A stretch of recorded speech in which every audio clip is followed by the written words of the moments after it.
vez se hacen mal y que todavía no le hemos encontrado la vuelta.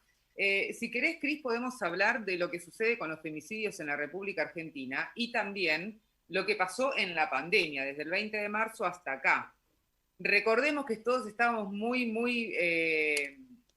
contentos por la creación de los ministerios de mujeres de la provincia, de la nación, y estábamos todos pensando en qué buenas van a ser las medidas que se iban a tomar para terminar y erradicar la violencia de género, una palabra que a mí me parece como muy amplia y realmente la veo sumamente lejana, lamentablemente, pero la realidad es que desde que ha comenzado la pandemia, más mujeres han muerto por una situación que se quedan con los violentos adentro de su casa. En muy pocos días hemos tenido un montonazo, mira, 3 femicidios desde que comenzó septiembre, estamos a 9 de septiembre, a 9, y ya hubo 3. 19 en agosto. Se muere una mujer, según el observatorio donde vos te manejes, se muere una mujer cada 24, 23 o 29 horas, según el estudio que hagan, obviamente, porque tampoco hay una cifra oficial en la República Argentina que hable de la cantidad de mujeres víctimas de violencia de género. ¿Ves que donde vos raspás un cachito te encontrás siempre un agujero negro? Sí, saludamos totalmente. A Virginia Luna, perdón, que es abogada. Hola Virginia, ¿cómo te va? ¿Qué tal? Hola Abigail, hola Cristian, ¿me escuchan bien? Sí, perfecto. Bueno, la verdad que sorprendidos por la...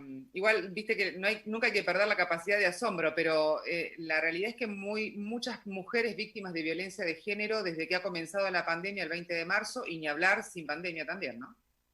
Sí, exactamente, Abigail. Mira, llevamos en lo que va del 2020 168 femicidios, según como vos bien decías, ¿no? El observatorio, las estadísticas se forman en base a lo que organizaciones de la sociedad civil va registrando y también de lo que surge de los medios de comunicación. Dentro de lo que es la pandemia, obviamente hubo un incremento, podemos hablar de una duplicación de femicidios, superando los 90 en lo que va de la cuarentena. De todas maneras, hay que dar una buena noticia, y es que hoy se publicó en el boletín oficial el decreto 734-2020, que dispone de un programa que se llama Acompañar, que está dentro del Ministerio de Mujeres, Género y Diversidad, justamente para acompañar a las víctimas de violencia de género, en tanto les va a otorgar un subsidio a aquellas mujeres o por supuesto trans y demás géneros que estén en situaciones de violencia. Esto creo que es una buena noticia, porque si bien puede ser que sea una medida tardía, no deja de ser una medida que va a permitir que muchas personas en situación de vulnerabilidad económica y de género puedan subsistir económicamente. Ahora, te hago una pregunta, perdón, Cris, un segundito sobre este anuncio. El tema es el siguiente, que a mí por esto me ha servido. ¿Cuántas son las mujeres que avisan que están dentro de su casa y son víctimas de violencia de género y necesitan una ayuda? ¿Se sabe? No, es primero que el número es bajo. Vos tenés por ejemplo, en lo que va del 2020, solamente el 17,3% de las mujeres que fueron víctimas de femicidios habían hecho denuncia previa. Es un porcentaje muy bajo, entonces lo que hay que pensar es qué es lo que pasa, por qué las mujeres denuncian tampoco. Entonces, yo tengo hecha una evaluación y te lo puedo decir porque yo he sido víctima de violencia de género, o sea que no hablo solamente porque tengo certificaciones en la materia, sino que te puedo decir que el sistema lamentablemente desalienta las denuncias. Desalienta las denuncias. Las mujeres no reciben la contención necesaria en una situación de vulnerabilidad. Entonces, lógicamente, el ir y denunciar y tener que volver a convivir con tu agresor mientras el proceso se va desarrollando, desalienta cualquier tipo de denuncia, ¿no? Sí, claro, por supuesto. Lógico. Te hago una consulta, porque hablando también con profesionales me decían que el sistema, por ejemplo, del 144, que funciona para asesoramiento, pero que no sirve para denuncia, y que ellos veían, digamos, muy bueno aclarar esto, porque muchos se confían y llaman al 144 y quiero denunciar, y en realidad no podés denunciar al 144, sí podés asesorarte a dónde ir, cómo proceder, ¿es así? Eso es así, son líneas de mera contención, por supuesto que no está mal. Lo que pasa es que tomar la decisión de hacer una denuncia es una decisión muy difícil para la mujer, es un largo proceso que se lleva adelante. Primero y principal porque todos sabemos que la violencia hay de distintos tipos, ¿no? Psicológica, física y económica. En general se inicia con la violencia psicológica, que es la más difícil de detectar. Entonces, yo puedo asesorarme en una línea y eso no necesariamente implica que formalice la denuncia. Para formalizar la denuncia es todo un camino, primero interno y después llegar hasta el lugar, hacerla, pasar toda la burocracia, las trabas, muchos agentes receptores de denuncias que no están preparados para contener una mujer.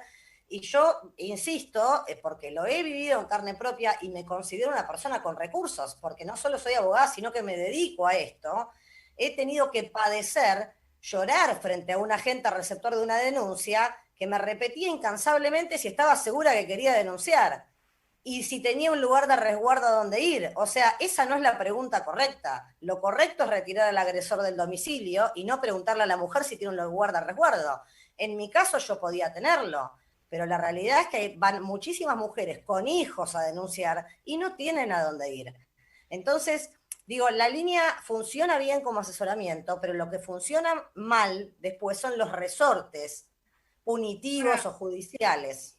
Ahora, Virginia, frente a esto que vos que nos estás contando, ¿no sería mejor empezar por el problema y no por el paliativo?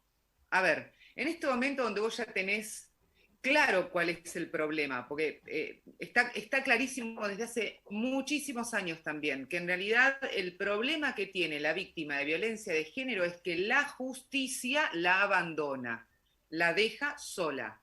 La deja sola con sus hijos y cuando no, la justicia le da los hijos al violento y resulta que ella queda excluida, o sea que lo cual la justicia la abandona. En vez de darle un recurso que son por ahí miles de pesos a una mujer que todavía no tiene la posibilidad ni tampoco la claridad mental para poder decir, bueno, empiezo a hacer, no sé, medialunas, para poder tener una salida laboral. ¿No es preferible empezar a poner los puntos sobre las IES en la justicia, verificar qué pasa con la comisaría de la mujer, ¿No es preferible eso antes de hacer este paliativo? Te pregunto desde la ignorancia, ¿eh? No, por supuesto que sí. Por eso hablamos, ¿no?, de capacitar tanto a los agentes receptores de denuncia como a los efectores del Poder Judicial que tampoco están capacitados en la materia.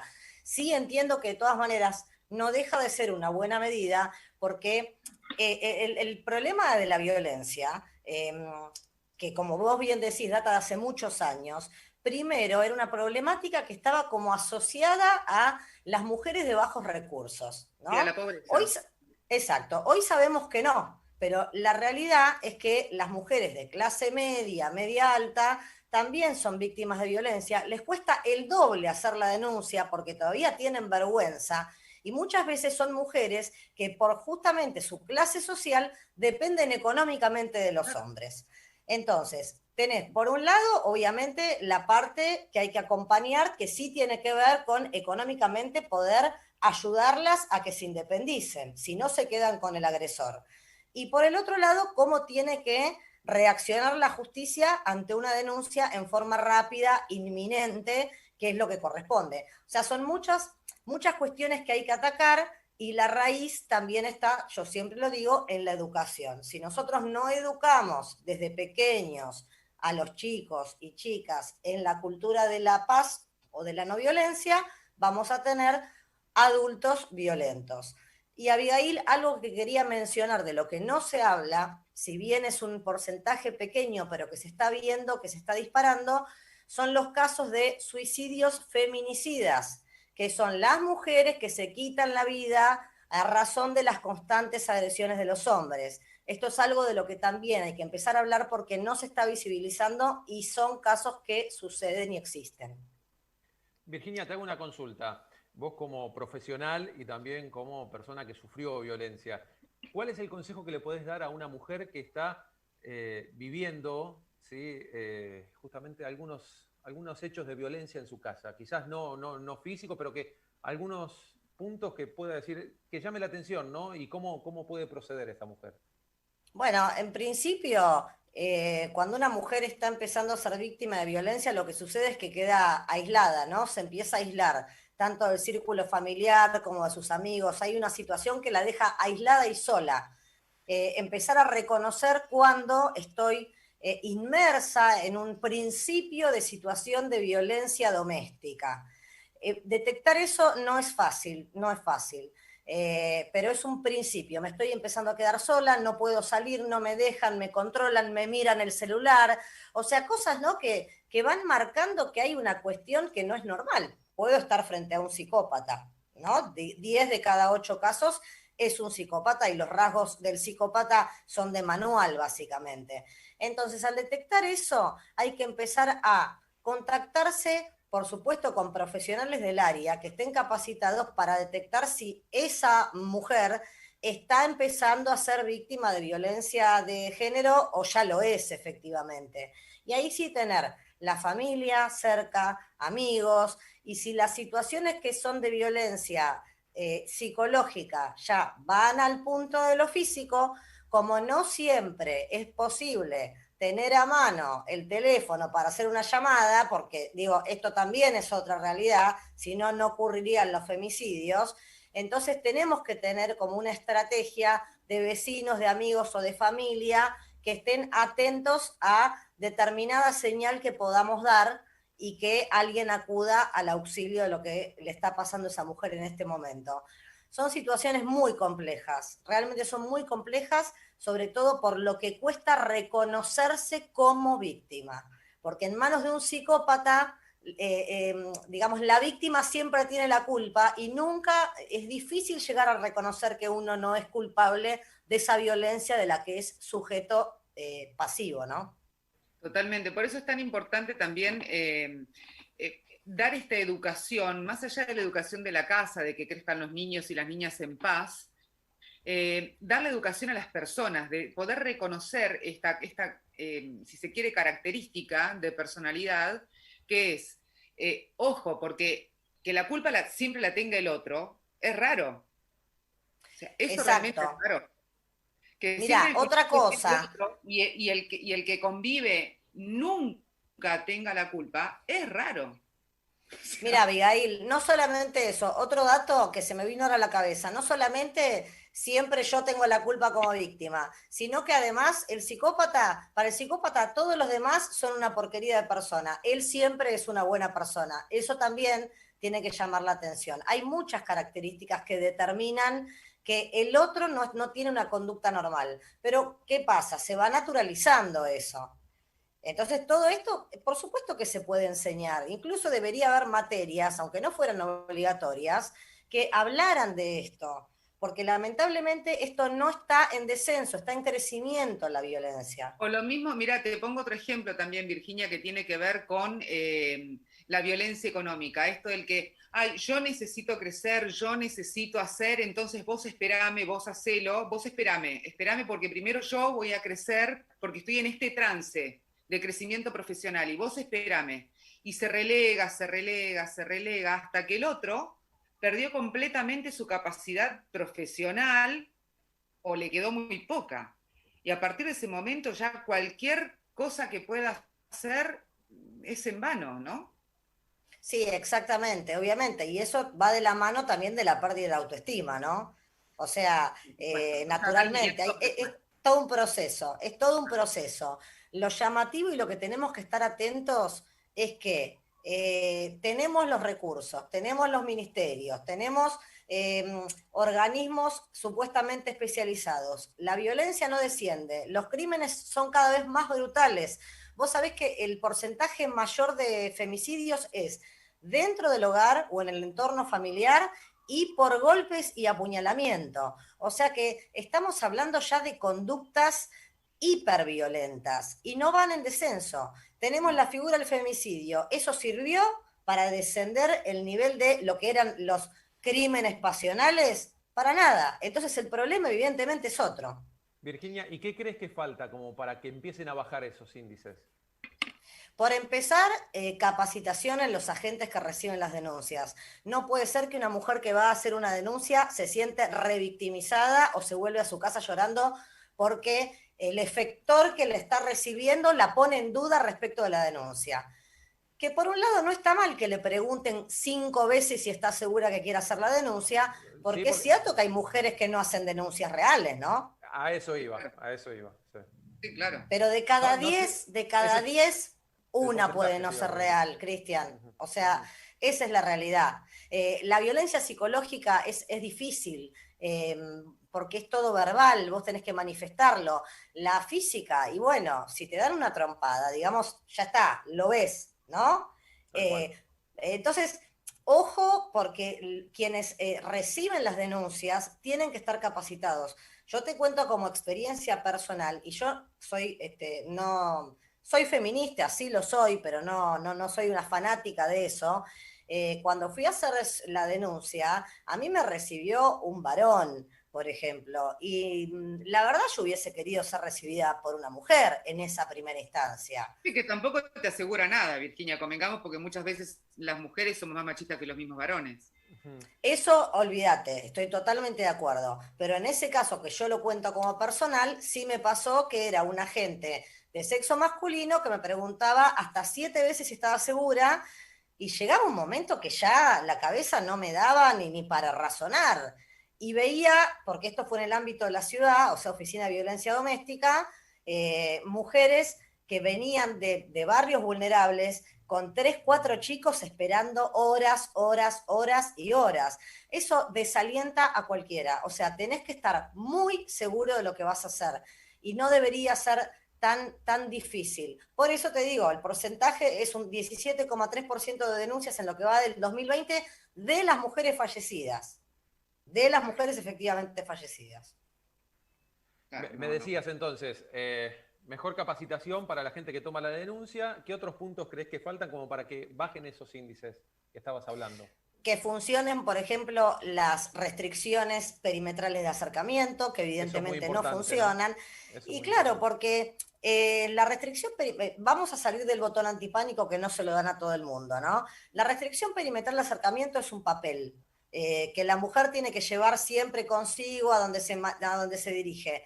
El agresor, que en general es un psicópata, lo que hace es ver hasta dónde puede correr el límite que le están poniendo. Entonces, Ujú. sistemáticamente tiende a violar esa restricción de acercamiento, aunque más no sea acercándose una cuadra o que la mujer tome conocimiento que estuvo por la zona. Entonces, ¿qué hace la mujer? Llama, por ejemplo, a la fiscalía y da aviso que la persona estuvo a menos de, no sé, 600 metros. Perfecto, se toma nota. Bueno, a ver quién lo vio y tiene testigos.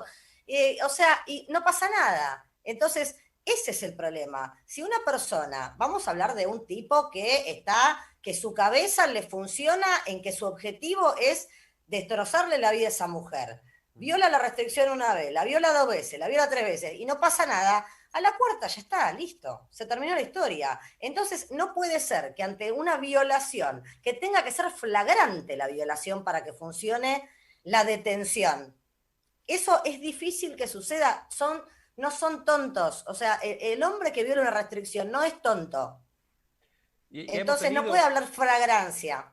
hemos tenido, Virginia, casos de mujeres, casos de femicidio de mujeres que denunciaron que se había roto la perimetral, ¿no? Muchas veces. Por supuesto. Y Y terminó en el es, femicidio. y claro, porque vos denunciás que se violó la restricción, pero no en flagrancia, o sea, en el momento, entonces vos llamás, se lo vieron a fulano o lo vi recién, listo, ya está. Viene la policía, te toma el acta, listo, desobediencia. Ahora, cuando es en flagrancia, ¿cómo hago para que sea en flagrancia? Quizás en flagrancia en ese momento me están matando. Entonces, no puede ser, ante la primera desobediencia, lamentablemente, el resorte punitivo es ir buscarlo y bueno, mire, señor, usted violó la restricción, se acercó y bueno, lamentablemente esta es la consecuencia de esta violación, no se vuelva a acercar.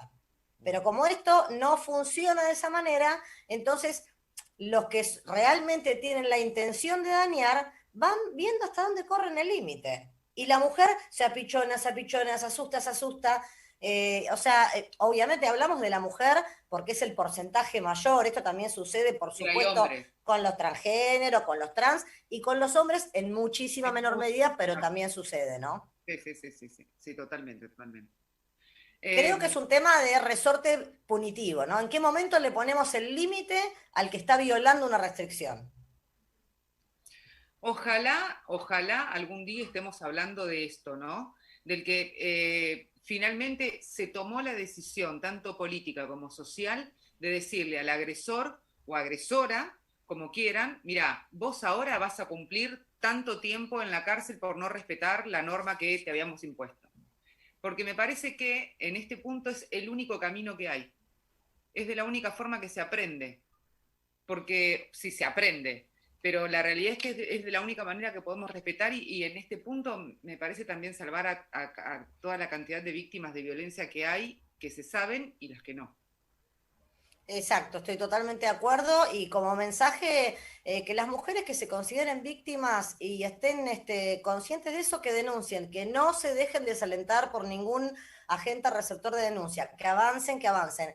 Último punto fundamental, la ley de víctimas. La ley de víctimas de delitos es una ley de orden nacional que tiene ya 3 años de vida y en la provincia de Buenos Aires, que es donde tenemos los índices mayores de delitos y de femicidio, recién ahora están tratando a ver cómo hacen para modificar el Código Procesal, lo que deja a las víctimas en una situación absoluta de indefensión, porque se asistió a la liberación de femicidas y violadores y las víctimas no tuvieron derecho a participar en esas excarcelaciones o prisiones domiciliarias. Así que los legisladores de la provincia de Buenos Aires que se pongan las pilas porque es un pedido del pueblo y están para cumplir el mandato popular y no sus intereses propios.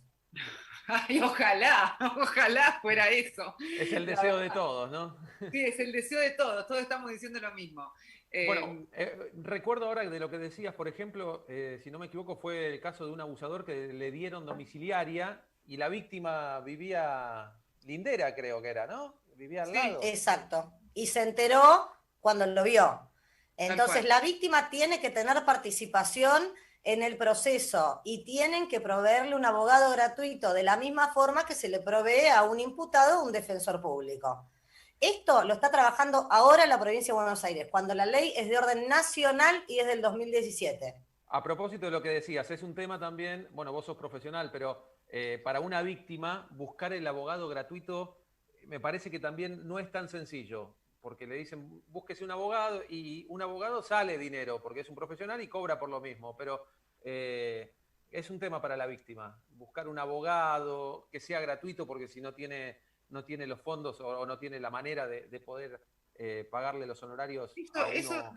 Eso de todas maneras, Cris, hubo un proyecto que de hecho también se presentó con el presidente Alberto Fernández, ya dejó de ser un proyecto para empezar a hacer una normativa en donde le proveían a la víctima el abogado, el apoyo terapéutico, además también una X cantidad de dinero, sobre todo para si necesitaban realizar algún tipo de entierro, que sus hijos tuvieran la posibilidad de contar con ese dinero, porque muchas veces, viste, quedan en la calle sin un mango.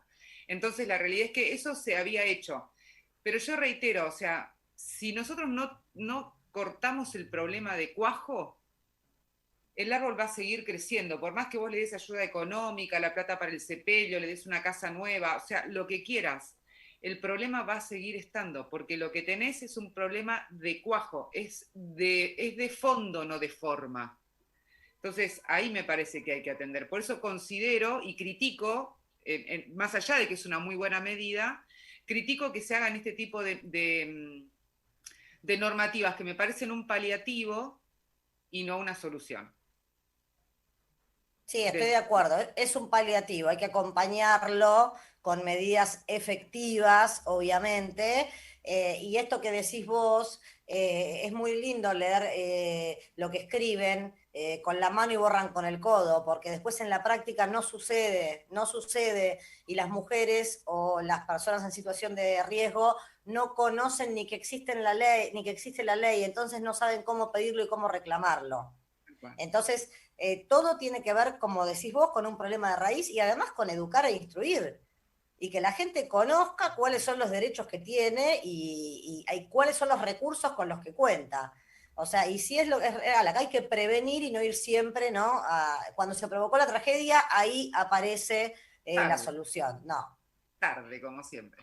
Virginia, Virginia, muchísimas gracias. muchas gracias, muy amable. Gracias a ustedes. Que Hasta tengan luego. buenas tardes. Igualmente. Bueno, Cris, estábamos hablando con Virginia Luna, que es abogada, hablábamos de los femicidios aquí en la República Argentina y sobre todo en la provincia de Buenos Aires, que han crecido de manera exponencial. Bueno, el más reciente, el caso de Ludmila Preti, ¿no? Que fue asesinada ahí en Tremendo, la zona de Moreno. tremendo. Y además, en el día de hoy, 14 años. sí, una barbaridad. Y hoy se encontró el cuerpo de Cecia Reinaga, que fue hallado 10 días después de la búsqueda. Estaba en un pozo de agua en un matadero municipal de Abrapampa. Estamos hablando de una joven desaparecida en Jujuy. Realmente también una situación espantosa que realmente no encuentra salida. Volvemos a lo mismo, ¿no? En este caso, esta chica de Jujuy tenía 20 años, muy jovencitas y que bueno, perdieron su vida a causa de una persona que decidió hacerlo. 20 años la chica de Jujuy, 14 años Ludmila. Realmente los últimos hechos fueron terribles, ¿no? Y ojalá que haya una pena y una condena ejemplar, que no hay algo ejemplar en este caso. Porque, a ver, algo ejemplar no lo puedo decir, pero obviamente tiene Te que ver banco igual, con te banco. pagarle con la misma moneda, ¿no? Con pagarle con la misma moneda a ese pedazo Entiendo. de sorete, por así decirlo, Claro. que comete esos hechos. Lo que pasa es que no se puede, y en esto yo entiendo, muchas veces nos gana la bronca o la impotencia, si se quiere, la indignación. No se puede ir con el ojo por ojo. Pero sí, reitero, me parece que lo que hay que endurecer son las penas. Una vida no puede valer 15 años de cárcel, como máximo. No puede valer 15 años de cárcel. Unos hijos sin su mamá no pueden valer 15 años de cárcel. Una travesti muerta no puede valer 15 años de cárcel. Y 15 te estoy diciendo la máxima, porque en general muchas veces ponen menos, porque no lo enrolan en femicidio o en transvesticidio, con lo cual muchas veces, si es un caso de una travesti, por ejemplo, en general son menos años, si se lo encuentra. Entonces, me parece que, reitero, el problema es endurecer la medida de la justicia y no estar hablando de planes asistenciales para las víctimas. Ayudan, sí, pero no son la solución. Y tampoco, en este caso, para aquellos que cometen este hecho, después darle algún plan asistencial como ha pasado, ¿no? Tal cual. Aún estando en la cárcel, por ahí tienen algún plan o acceden a algún plan. Y flaco, encima tengo que darte de comer estando encerrado cuando mataste a alguien, pero por lo menos ganate el pan, no sé, buscale algo, pero no hagas que con los impuestos de la gente de bien, con el impuesto del padre, de la madre, de la chica asesinada, les des de comer a esa basura, ¿no? Pero bueno, es una opinión esto personal. Por supuesto, por supuesto. Bueno,